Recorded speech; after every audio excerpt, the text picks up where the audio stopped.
Diga comigo a fé e a visão natural.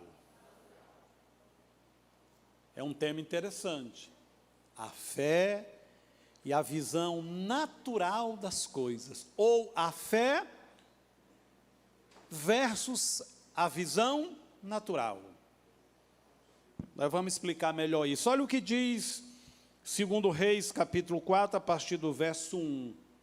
Amém? Já acalmaram o coração? Estão em paz? Amém? Já respirou fundo? Glória a Deus. Olha o que diz. Certo dia, a mulher de um dos discípulos dos profetas foi falar com Eliseu.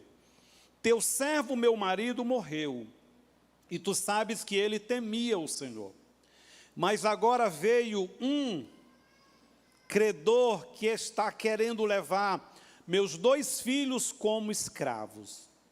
Eliseu perguntou-lhe: como posso ajudá-la? Diga-me o que você tem em casa. Ela respondeu: a tua serva não tem nada, além de uma vasilha ou uma botija de azeite. Então disse Eliseu: vá pedir emprestadas vasilhas a todos os seus vizinhos, mas peça muitas.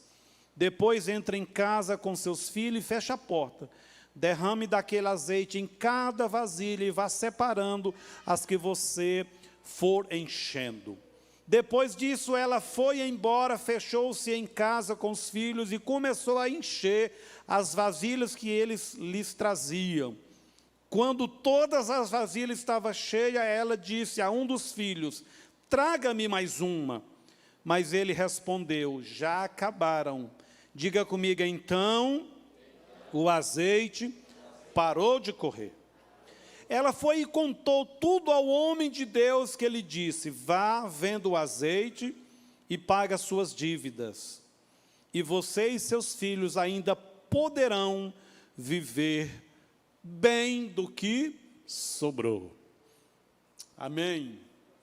Esse texto, ele define, ele traz claramente a visão de uma pessoa que tem um olhar natural para as circunstâncias, para a crise, para a adversidade.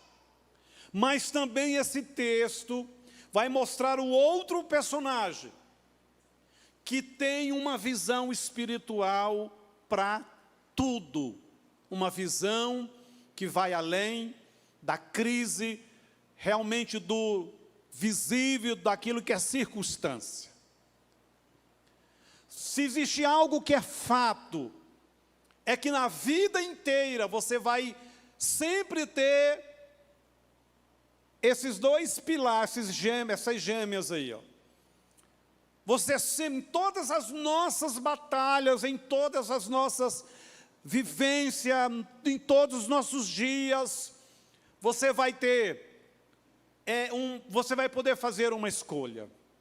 Eu vou resolver isso apenas com um olhar natural, com um olhar que me mostra os fatos, as circunstâncias, a realidade do que é visível, ou eu vou poder, ou eu vou querer e vou tomar uma decisão de ter um olhar segundo a fé, segundo a revelação das Escrituras.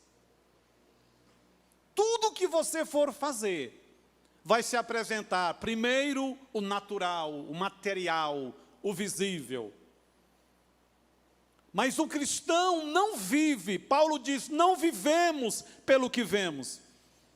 O cristão vive pela fé. Ele diz, nós não andamos, não nos movemos pelo que é visível, circunstancial, adverso. A nossa vida, a vida do cristão precisa ser o quê?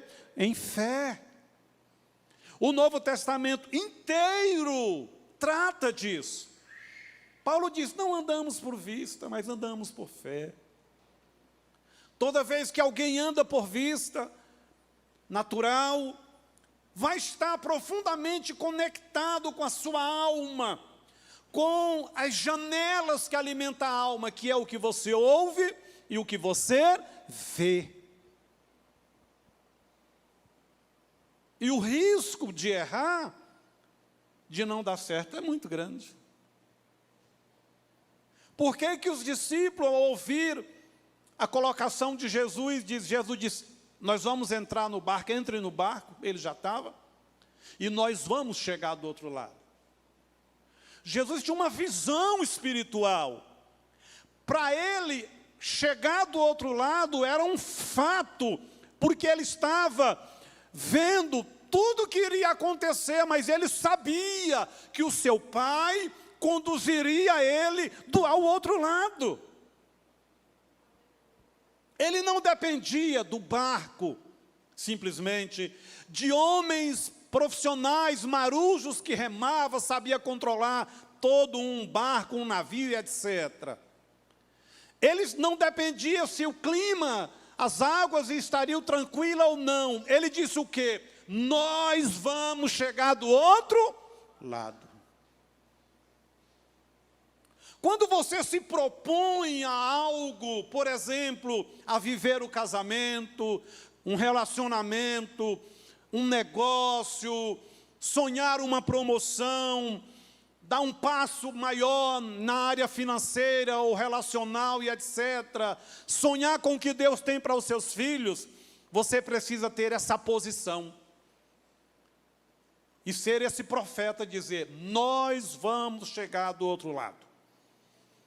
Esse menino, essa menina vai entrar na universidade, vai passar um concurso e etc. Mas a gente precisa ter essa posição de fé, essa visão. Nós já sabemos, o mundo espiritual das trevas fazem o seu trabalho e faz muito bem. Eles querem atrapalhar, irritar, deixar você nervoso, buzinar no trânsito, tudo, eles vão fazer tudo. E não está errado, eles fazem a sua parte muito bem. Jesus sabia disso, que o mar, o inimigo ia se levantar usando as coisas naturais. O mar ficou agitado, perturbado, trevas, fechou tudo. Mas ele se manteve em quê? Na palavra.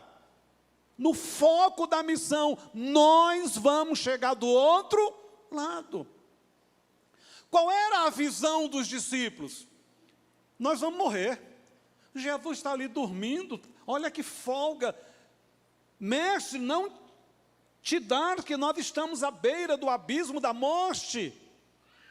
A Bíblia diz que Jesus levanta, repreende o vento, o mar, veio bonança. E ele vira para os discípulos e diz, em que vocês colocaram a vossa fé? Diga, a fé determina a visão para a vitória. Eles chegaram ou não do outro lado? Chegaram. Tiveram problema? Sim. A Bíblia jamais nega que o cristão terá adversidade. Jamais nega. Irmão, porque se não tiver, não vai ter vitória, não vai ter sabor, não vai ter brilho, e etc. Deus faz tudo e a gente só recebe prontinho.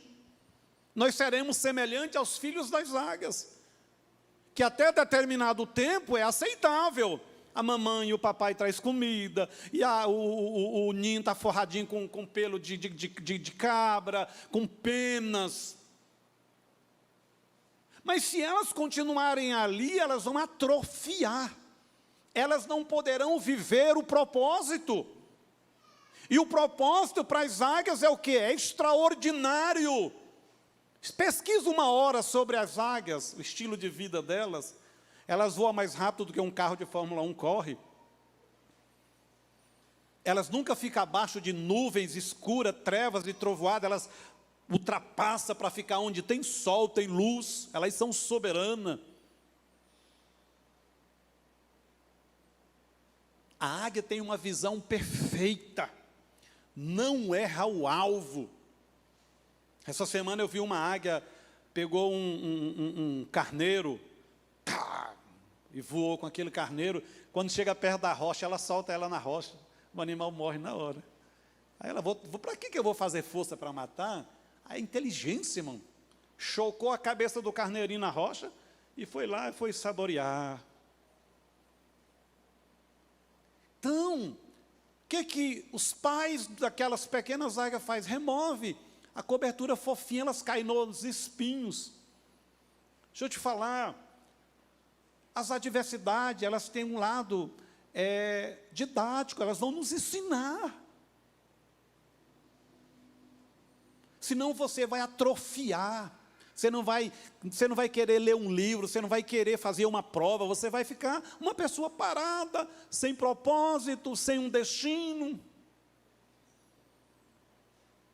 E vai ter desgaste. Vai ter desgaste. Qual é a primeira lição que a gente vê nesse texto, no versículo 1? Diga a fé, vê além da crise. Qual era a visão da mulher? A visão natural. Ela chega para o profeta e diz, olha, lá em casa tem duas coisas: fome, morte e escravidão. Porque ela representa essa visão natural das circunstâncias, das adversidades. Mas qual é a visão do profeta? Qual é a visão da fé? Diga a visão da solução. O profeta viu a solução daquele problema só quando o azeite, quando ela veio no último versículo, versículo 7, e disse que as vasilhas estavam todas cheias. Não. Ele viu antes de acontecer. Antes de acontecer. Porque a fé tem essa capacidade de ver a solução antes de isso se materializar. O que Hebreus 11 diz? Que a fé, ela tem uma certeza sem ver. A fé acredita que vai acontecer aquilo que não existe. E ela descansa no caráter de Deus, que é galardoador daqueles que o busca. A fé vê além da crise. Enquanto a gente está se debatendo no processo, ela estava se debatendo, e a gente faz isso também, o profeta já via ela, madame de salto alto, assim, ó, comprando uma roupa nova, tal. Mas o que a mulher via? Diga morte, escravidão, fome, dívidas. Segundo lugar, diga a fé, vê a solução. Enquanto, em primeiro lugar, a fé vê além da crise, ela vai se completar. Ela vê além, ela não via nada em si nem na sua casa. Quando o profeta diz, no versículo 2, pergunta para ela assim, eu quero te ajudar, eu posso te ajudar. O que é que você tem em casa? Qual foi a fala dela? A tua serva não tem nada. Aí ela, tem lá uma botijinha de azeite, que isso não... Quando ela disse não tem nada, é porque aquilo para ela não era nada, não resolvia nada. Ela não via aquilo como instrumento para nada. E cá para nós, irmão, se lá na sua casa, se você tiver um grande problema, uma grande adversidade, e tiver 1 litro de óleo, você vai ver solução para tudo naquilo? Ah, como é que eu vou livrar 2 filhos meus de uma dívida de ser escravo com 1 litro de óleo? Mas a Bíblia, ela está escrita, essa história, para nos estimular, nos revelar o coração bondoso de Deus. Como é poderoso a fé. Como é poderoso a fé. Paulo disse que os naturais não conseguem compreender as coisas espirituais, até que eles venham a nascer de novo. Porque as coisas do Espírito se discernem e se entende pelo Espírito Santo no nosso espírito. A nossa intelectualidade não pode, por mais habilidoso, ter revelação de Deus. Não pode. Só nascer de novo no Espírito, para entender a palavra. Para quem nasceu de novo, a palavra é viva, ela é alimento. Ela antecipa os céus, você já vê, você já vive os céus aqui. Ela não via nada nela mesma, em si, nem na sua casa. Mas o profeta via a solução, diga, com o que sobrou. É comum essa palavra de muitas pessoas.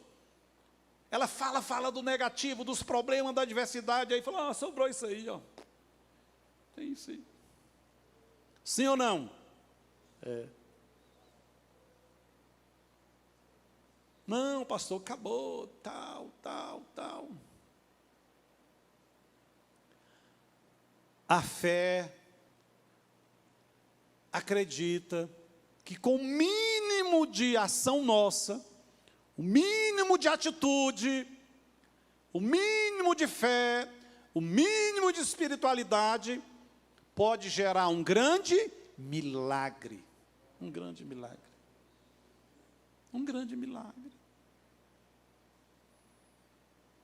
Aliás, irmãos, se existe uma coisa que ninguém vai poder se justificar diante de Deus, é dizer que nunca ouviu um milagre. Porque tem testemunho demais. Nessa semana, uma irmã postou aí no grupo da igreja o milagre daquela criança, né, que morreu e Jesus ressuscitou a criança. Um videozinho lá de 2, 3 minutos, a mulher contou um testemunho. O menino chama Samuel, né? Samuel. O menino pediu para a mãe fazer um suco, ela foi bater o suco, ele foi para a piscina e afogou e morreu. Quando ela... Cadê o menino? O menino está no fundo da piscina, todo aguado. Já viu essa palavra, aguado? Igual o chuchu, aguado. Arrancaram o menino lá de dentro, está morto. Tá, acabou. E o que o Espírito Santo falou para ela? Somente adora. E veio a família e ela de joelho adorando a Deus e agradecendo pelos dias que viveu com Samuel, adorando. Isso naturalmente é uma contradição. Correram para o hospital, o médico falou, está morto. Fizeram todas as manobras, está morto. De repente para nós, o Samuel voltou. E disse, mãe, eu fui para a piscina, a senhora demorou demais chegar lá, eu morri. E a senhora não chegava. Mas eu quero te dizer uma coisa, mãe. Jesus ficou todo o tempo do meu lado. Mãe, Jesus me ressuscitou. E os médicos fizeram todos os exames, o menino não tem nenhuma sequela. Absolutamente nenhuma. E os irmãos sabem que uma pessoa que fica esse tanto de tempo sem oxigênio, etc., se voltar é sequela para tudo quanto é lado. O Espírito Santo levou aquela mãe a se posicionar numa visão de fé. Naturalmente, se perguntasse para ela, você via alguma solução observando o cenário? Não! Mas o Espírito Santo no seu interior deu a ela impulsão, deu a ela graça, e ela conseguiu adorar e descansar em Deus. Em Deus. Irmão, tem hora que parece que quanto mais a gente sabe, quanto mais a gente vê, está virando contra nós. Você vai encontrar pessoas extremamente simples, quase sem cultura, com uma fé gigante. Coisas extraordinárias que as pessoas extremamente simples, que trocam todas as palavras, mas com um espírito queimando da revelação, do dom espiritual. A visão natural diz, não tem nada, não tem solução, acabou. A visão espiritual aqui representada pelo profeta diz o quê? Pois Deus, só tem esse pouquinho aí? Deus vai fazer o milagre.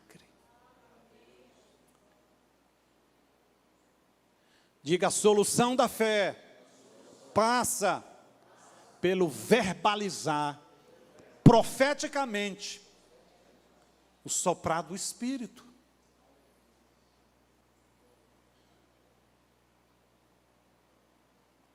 O profeta em nenhum momento fica preso ao cenário da crise. É só observar o texto. Em nenhum momento a visão do profeta, que representa aqui a fé, fica presa ao cenário negativo. Ela tenta puxar o profeta lá para o nível dela. É assim, está assim, morreu, e os meninos, etc. E o profeta. Porque, irmãos, é a fé que puxa a nossa alma, que pega a nossa alma das circunstâncias e posiciona numa atitude de fé.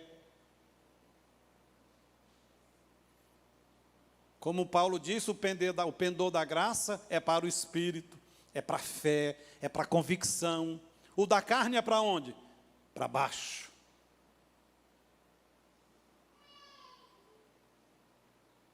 Ela disse para o profeta, não, acabou.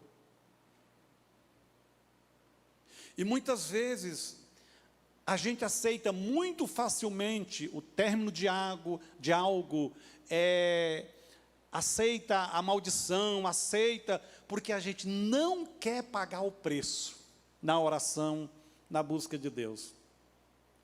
Então é mais fácil acomodar. É mais fácil. É bem mais fácil. Né? Não consegui porque não era de Deus. Irmão, isso às vezes revela uma pessoa preguiçosa, morna.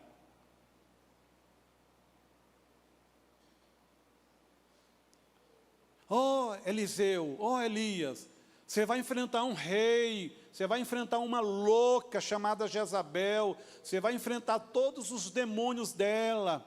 E Deus chama outro, esse negócio é difícil. Não. É para isso, Senhor? Vai morrer, vou morrer. Vamos embora. Pelo menos vai ter uma semana para mim pregar. Semana para mim pregar. Bora! Isso está na Bíblia para hoje, eu e você, podermos nos avaliar. Eu tenho vivido na visão dessa mulher ou na visão do profeta? Quando eu levanto, igual amanhã, segunda-feira, a minha mente vai ser conduzida para onde? Eu vou levantar e dizer, hoje vai ser difícil, meu Deus, essa semana promete. Ou você vai deitar e dizer, amanhã tem um leão, um gigante para me matar, Deus vai me ajudar. Eu não sei se eu vou gastar uma semana, um mês ou um ano, mas esse Golias, esse leão, esse urso vai morrer. Deus será glorificado. Deus será exaltado. Irmãos, brigue contra essa natureza natural carnal. Você fala, mas eu estou na graça, pastor, eu estou esperando Deus fazer. A sua parte você vai fazer. Paulo, irmão, pensa num camarada, o cara mais espiritual do Novo Testamento, era Paulo e João. Paulo foi lá no céu, João viu o céu por revelação. E o que Paulo diz? Eu esmurro a minha natureza carnal, o meu corpo, reduzo à escravidão. Para que eu seja abençoado? Não. Para que eu compre um carro novo? Não. Para que eu consiga o meu sonho? Não. Para não envergonhar o Evangelho e cumprir o propósito de Deus.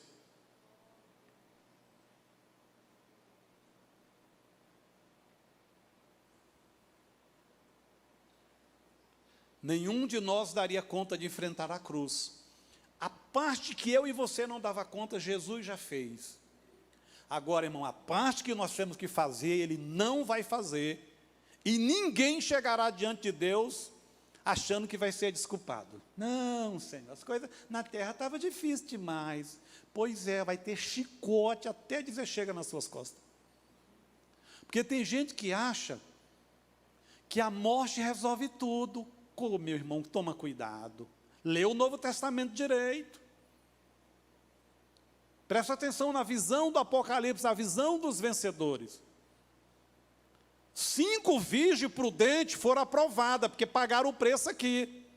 5 imprudentes vão sofrer disciplina após o arrebatamento. Ou você acha que as imprudentes foram para o inferno? Que interpretação louca é essa? A Bíblia jamais chama um crente, uma pessoa que não é crente, de virgem. Jamais. A Bíblia jamais diz que tem azeite na lamparina de alguém que não é crente. Porque o azeite lá é o Espírito Santo. A lamparina lá é o seu espírito, recriado em Cristo. A parábola das 10 virgens é uma parábola que é do arrebatamento, ela se dá nos céus. Como é que 5 prudentes foram, e as 5 imprudentes, que muita gente já pregou que foi para o inferno, estão lá no céu arrebatada. Aí chegou lá no céu, o Espírito Santo falou, confundi, trouxe 5 perdidos, abra a porta aí, vamos jogar de novo lá. Não existe isso, irmão. Elas vão sofrer disciplina porque viver uma vida cristã, imatura, rasa, vazia. Ninguém se achará, não, Senhor, o Senhor vai me entender, eu passei por umas lutas grandes. Não. Digo o Evangelho de Mateus, trata de padrão espiritual. Digo o Evangelho de João, trata de salvação. O Evangelho de Marcos trata do serviço como servo de Deus. O Evangelho de Lucas trata do caráter do homem íntegro a Deus, de uma igreja íntegra. Porque por muitos anos eu pergunto, por que tem 4 biografias? Que exagero, 4 livros, ficar repetindo as coisas. Não, irmão, não repetiu nada não. Até quando repete tem um propósito. Mateus vai sempre dizer assim, cuidado se a sua casa é edificada na areia ou na rocha. Cuidado se você está no moinho, está preparado ou não. Cuidado você que está aí no telhado, se está preparado ou não. É a mesma coisa, falando sempre a mesma coisa. Crente que estão preparados, crente que não estão preparados. Ambos são salvos. Como que 2 pessoas estão no moinho do reino? E não, eu resolvi, eu não sou crente, mas vou trabalhar no reino de Deus. Primeiro que não tem como trabalhar se não tiver no Espírito, não tiver o Espírito Santo. Como é que 2 estão no eirado, no telhado do reino de Deus, e uns é do capeta, outros é de Deus? Não, irmão, é todo mundo salvo. Mateus não é um evangelho para, não está pregando lá para ser salvo, já é, fala das disciplinas. Por isso que lá está o Sermão do Monte. Sermão do Monte. A Bíblia é extraordinária. Quem não ama a Bíblia está com problema no seu espírito. O rádio seu não está sintonizando. Não está. Tem que... Lembra do rádio antigo? Sempre Jabuti. Quem conheceu Sempre Jabuti? Sintonia aí. Voz do Brasil, 19 horas.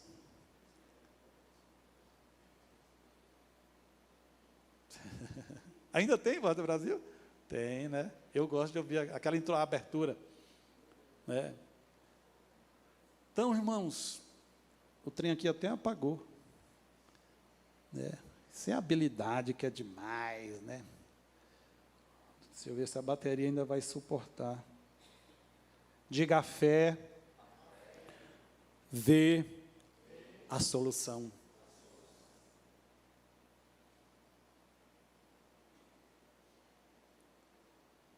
Perguntaram para um teólogo: por que Deus não restituiu os filhos de Jó?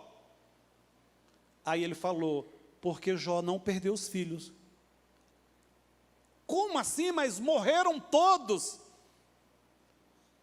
Mas se os nossos filhos foram para o céu, não se perdeu.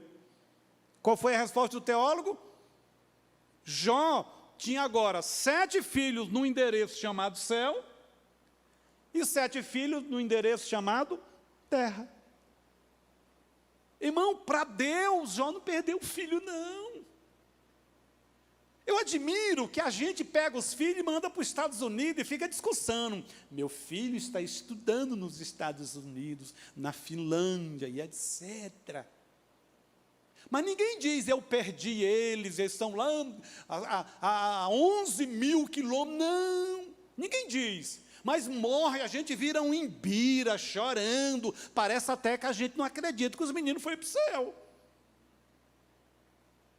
Nesse aspecto eu sou muito racional, irmão. Eu choro a ver no velório, é com dó de quem está lá chorando. O que já foi, já está melhor do que nós. O que é que diz Apocalipse? Eles não sofrerão mais o dano da segunda morte. Não sofrerão. O que a Bíblia diz? Que eles são bem-aventurados, porque não sofrerão. Então, às vezes, a nossa fé, ela está muito na alma e no que a gente vê. Ai, Deus não me ama porque permitiu meu filho ir.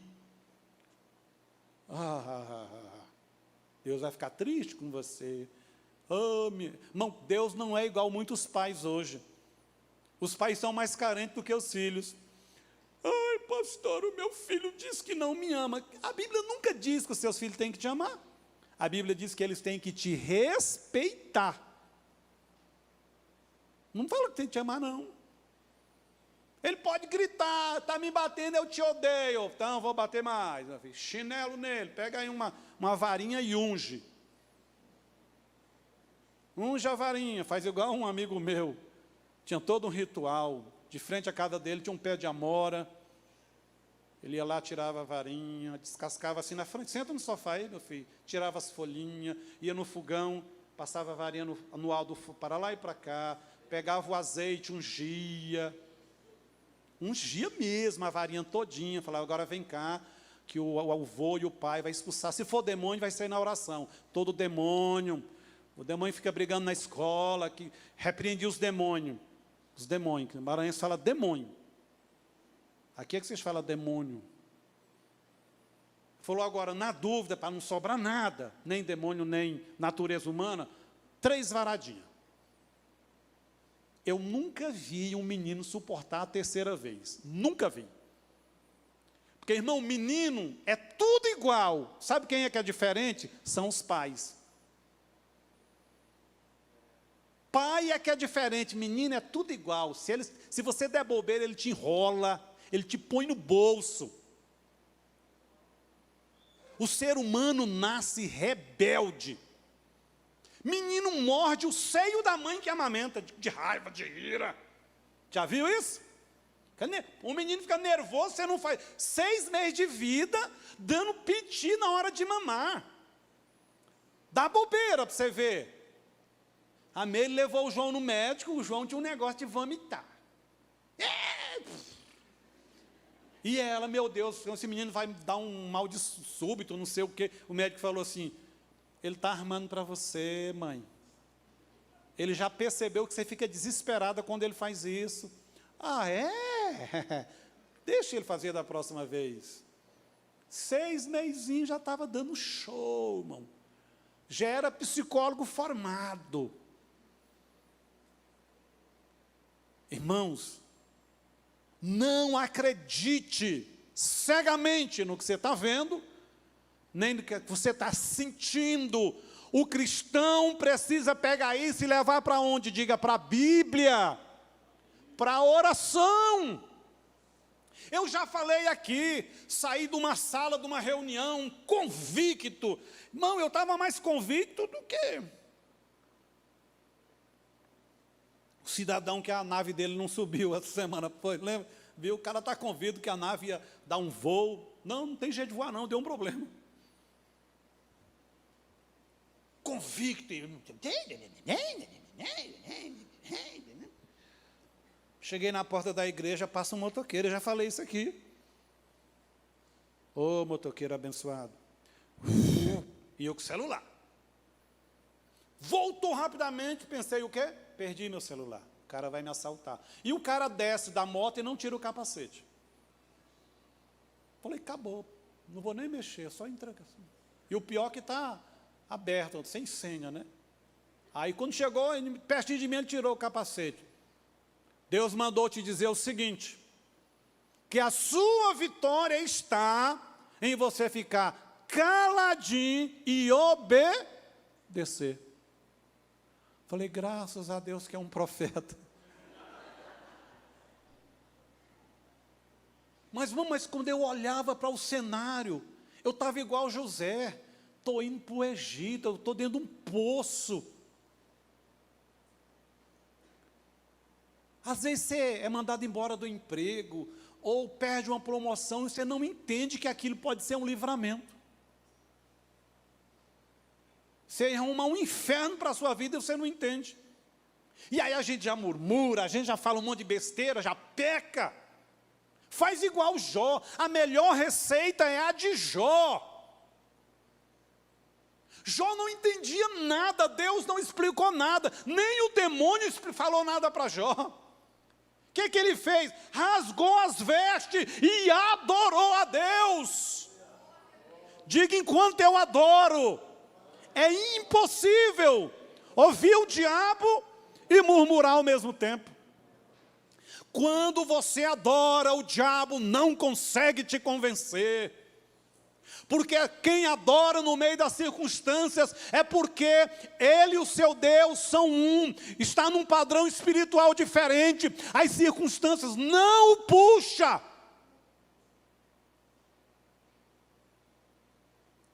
Eu tinha um amigo que ele falava constantemente, tempo só cura queijo. Eu falei, deixa eu falar uma coisa, eu já ouvi você falar isso demais.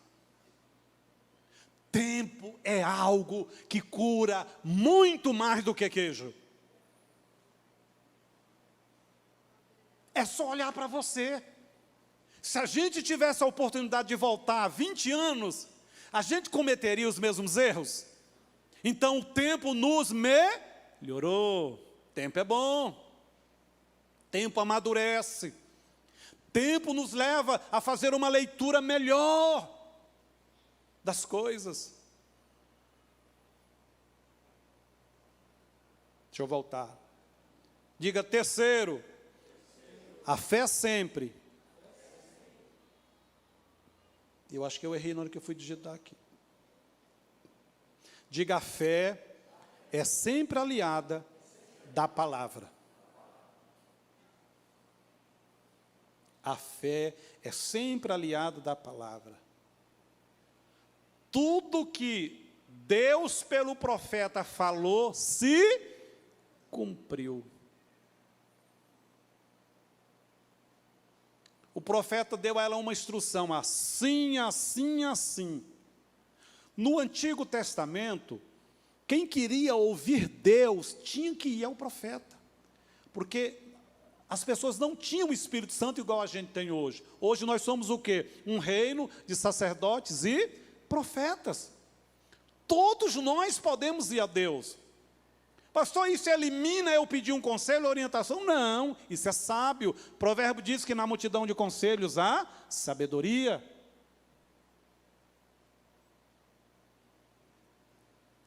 Tem homem que gosta de pedir conselho para a mulher, mas o conselho é assim, mulher, eu vou fazer assim, assim. Ele só quer que ela confirme. E se ela resistir, aí, shalom. Agora, irmão, tem uma coisa que eu não compreendo, não consigo. Salomão disse assim, olha, tem umas coisas que eu não compreendo, o caminho de uma donzela, como é que o caminho da cobra sobre a rocha, e não sei o que sobre as águas. Agora tem uma coisa que eu não compreendo, um homem casado, que a mulher dele não sabe a senha do banco. Eu não compreendo isso. Se eu fosse uma mulher, não, deixa eu quietar.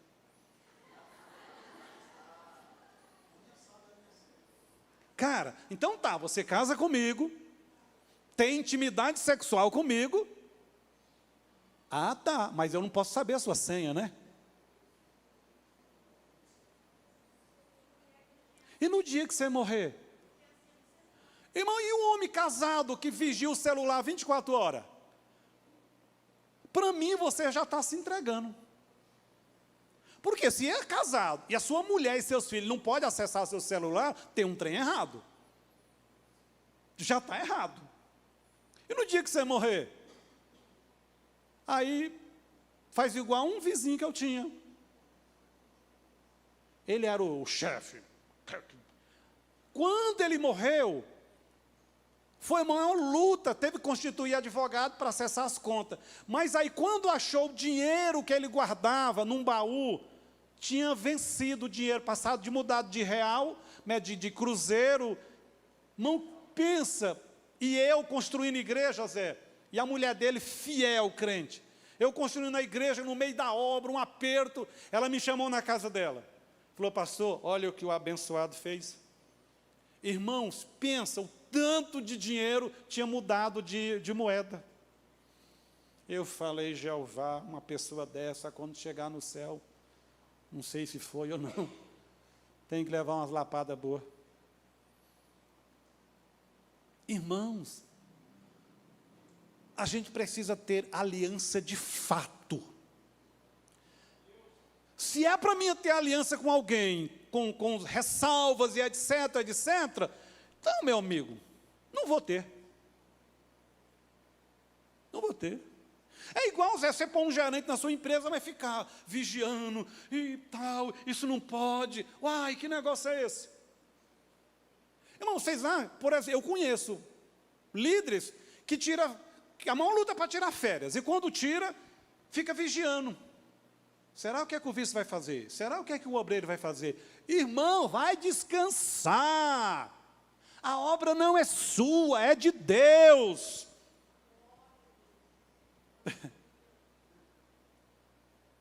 Vai descansar, deixa o povo servir a Deus, deixa os outros líderes ajudar, fazer a obra. Diga, a fé é sempre aliada à palavra. Agora tem algo aqui tremendo. Diga, a fé equilibra a espiritualidade e o testemunho. Olha uma condicional que está no texto. Vá, peça vasilhas a todos os seus vizinhos.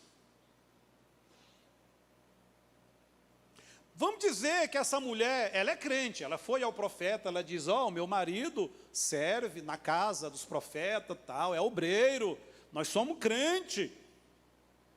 Vamos pensar, se ela não tivesse um bom testemunho com os vizinhos, qual seria o tamanho do seu milagre? Pequenininho. Né? Pequenininho.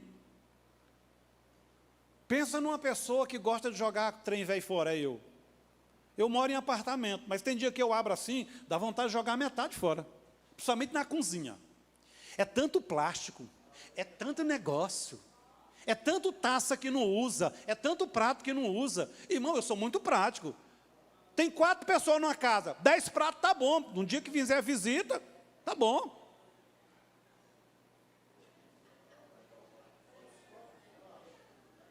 O tanto que dá trabalho aquilo. E plástico, e plástico, e plástico. Fosse menos da Tupperware. Mas é coisa de sorvete, de margarina. Ah, irmão.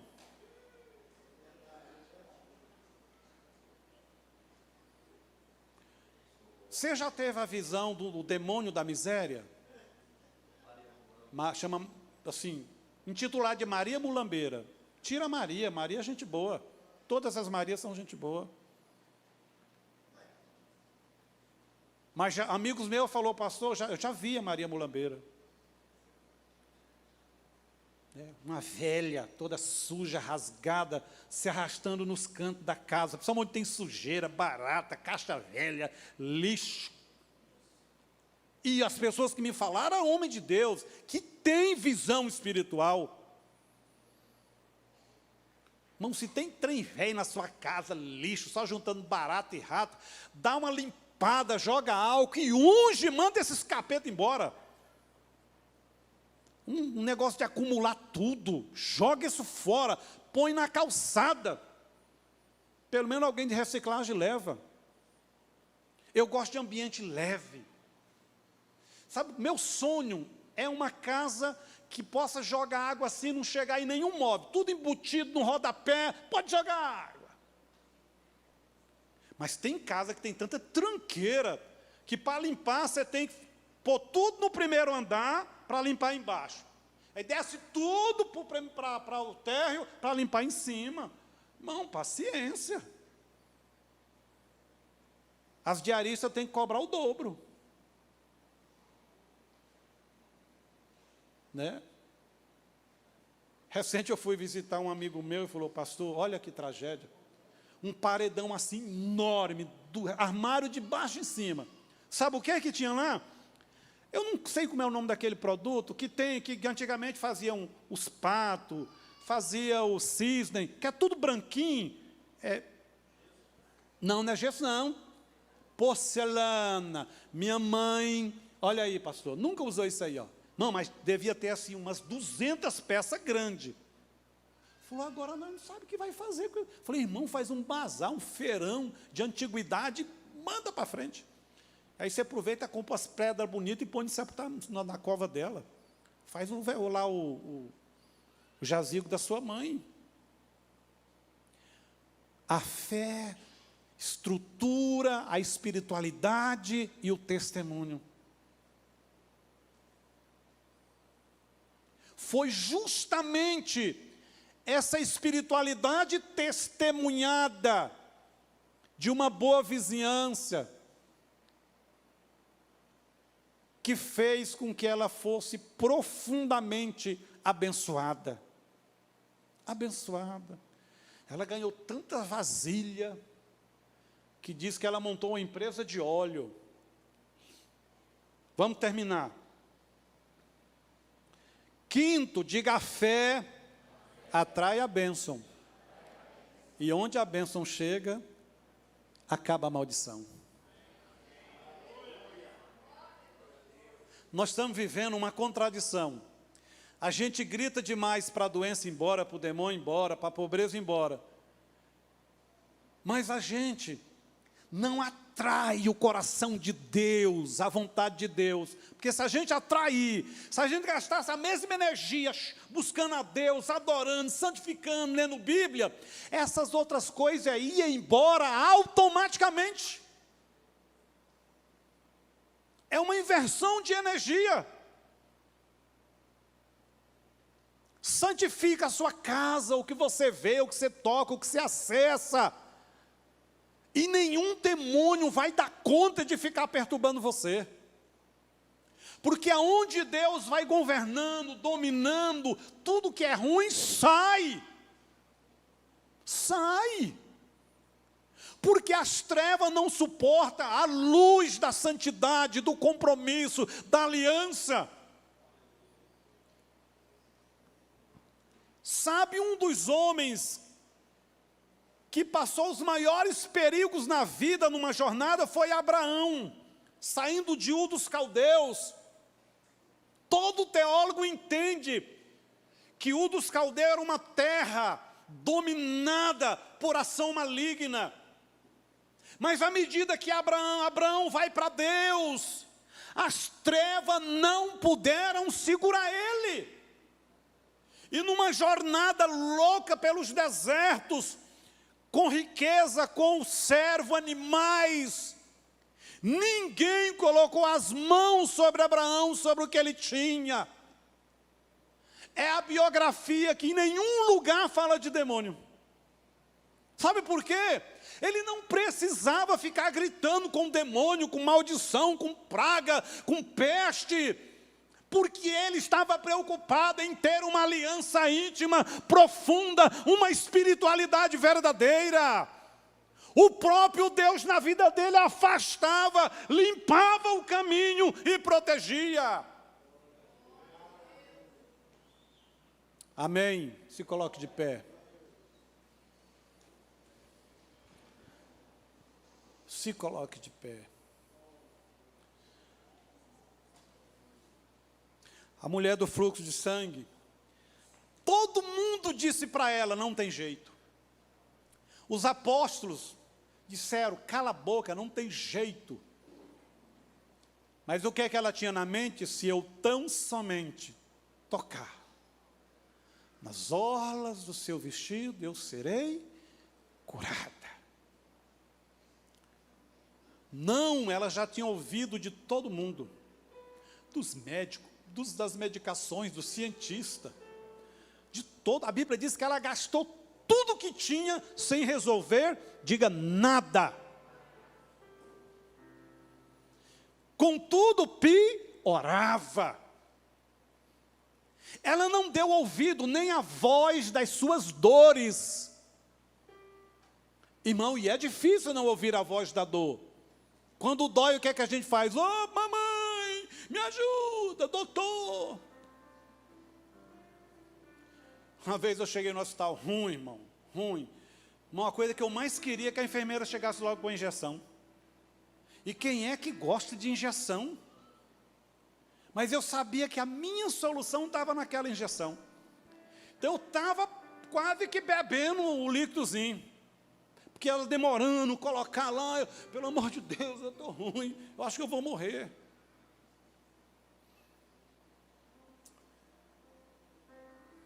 Aquela mulher manteve o seu olhar na fé. Nem o seu próprio corpo, a sua própria alma conseguiu roubar os seus ouvidos espirituais.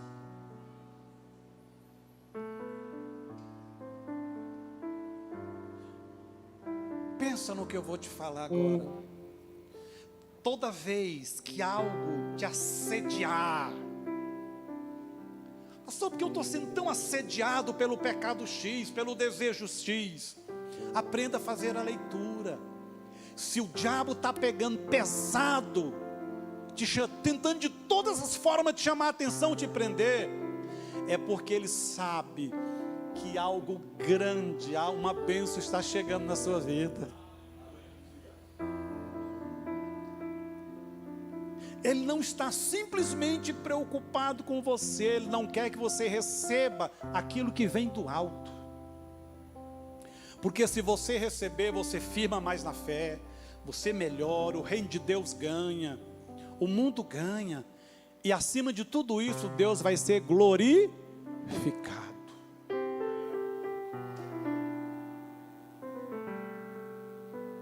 Por que eu estou sendo tão tentado para isso? Faça a leitura, desconfie, o inimigo está querendo me enganar. E o inimigo sabe colorir o prato, né? Negócio extraordinário. Principalmente na área de relacionamento. Já viu como, quando um homem ou uma mulher está num encantamento, preste a atrair, a voz da outra é suave. Gente, não tem cabelo mais bonito do que o dela ou dele. Não, o sorriso. A pessoa vê coisa que o outro nem tem. Isso é um encantamento, é uma bolha espiritual. Irmão, a pomba gira sabe fazer isso com perfeição. O outro ou a outra está com um cheirinho vencido, você está sentindo um cheiro de perfume francês. Isso é demônio.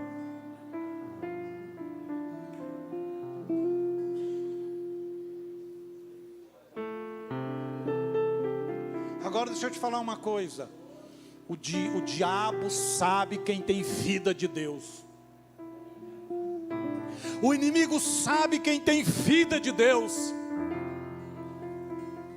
Por que que o inimigo tenta nos tirar de todo jeito da Bíblia, da oração, do congregar? Porque aqui a sua bateria é refeita. E ele sabe que vai perder. Ele sabe. Uma vez nós fizemos um jejum de 40 dias para ministrar no encontro com Deus. Fiquei 3 dias na chácara no encontro. Segunda-feira, 6 da manhã eu entrava no serviço. Estou subindo na rua 9 do setor oeste. E lá em cima tinha uma boate, né, de uns povos diferentes assim. E eu estava num sono, cansado, 3 dias mexendo com o demônio, com aquela guerra. Estou subindo antes das 6, escuro, assim, quase desci do ônibus lá em Anhanguera e subi lá na Praça das Mães, né, onde tem a caixa azul, para chegar lá na Praça Tamandaré.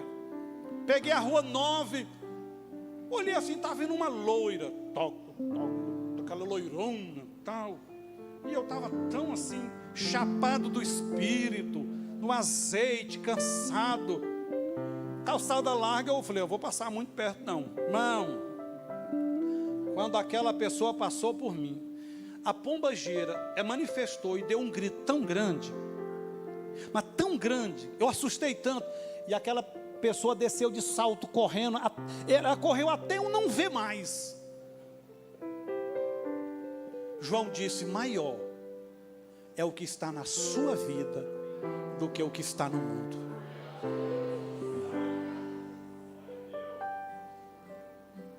Eu não precisei gritar, falar nada. O mundo espiritual entrou em choque espiritual.